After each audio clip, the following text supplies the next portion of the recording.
វាគឺជាដីឬមួយក៏ជាអ្វីដែលនៅជាប់ filter ចម្រោះទឹកបងប្អូនអ្នកឆ្ងល់ថាតើ filter ចម្រោះទឹកនឹងវាអាចពិតជាជួយធ្វើឲ្យទឹកយើងស្អាត 100% ឬមួយក៏អត់សម្រាប់ខ្ញុំគិតថាมันបាន 100% ទេប៉ុន្តែវាជួយមួយផ្នែកធំជួយទៅលើការចម្រោះកំទេចកំទីទលីដីដែលនៅជាប់ទយោនៅជាប់រមណេនៅក្នុងទឹករបស់យើងមិន 100% ធ្វើឲ្យស្អាតឬមួយក៏សម្រាប់មេរោគអីទេសម្រាប់ខ្ញុំគិតថា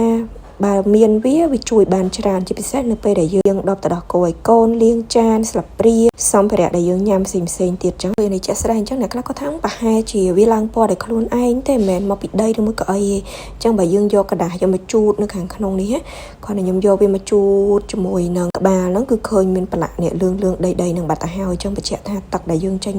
ប្រើមករាល់ថ្ងៃហ្នឹងគឺវាពិតជាមានដីគឺខិចនៅខាងក្នុងហ្នឹងមែនវាអាចជាកំទេចកំទីតូចដែលយើងមិនអាចមើលនឹងភ្នែកឃើញនៅពេលដែលយើងកាន់តែជូតសម្អាតទៅឃើញកាន់តែច្បាស់ទៅបើហួរដងខ្ញុំដូរ filter បានជូតបានចាប់អារម្មណ៍ឯងហើយបើ fin យក filter នឹងមកសាកជូតជាមួយនឹងกระดาษសាមកគ្រាន់តែប៉ះមិនតិចគឺប្រឡាក់ដីនឹងតែម្ដងវាអាចជាដីវាអាចជាច្រេះវាអាចជាកតិកទីដែលយើងមើលនឹងភ្នែកមិនឃើញណាហើយនៅក្នុងដុំ filter នេះអានេះមានគ្រាប់កាត់ខ្លទៀតអញ្ចឹងវាជួយបានច្រើនគ្រាប់កាត់ខ្លលោកនេះឡើងខ្មៅតែម្ដងចំពោះការដូរ filter នេះវិញគឺខ្ញុំនៅពេលដែលវាផ្លាស់ប្ដូរពណ៌អញ្ចឹងខ្ញុំដូរដូចខ្ញុំនិយាយចឹងថាតើវាជួយបានប្រមាណភាគរយក៏មិនដឹងដូចគ្នាតែខ្ញុំគិតថាវាកាត់បន្ថយបានមួយចំនួនធំតាក់ទងជាមួយនឹងកតិកទី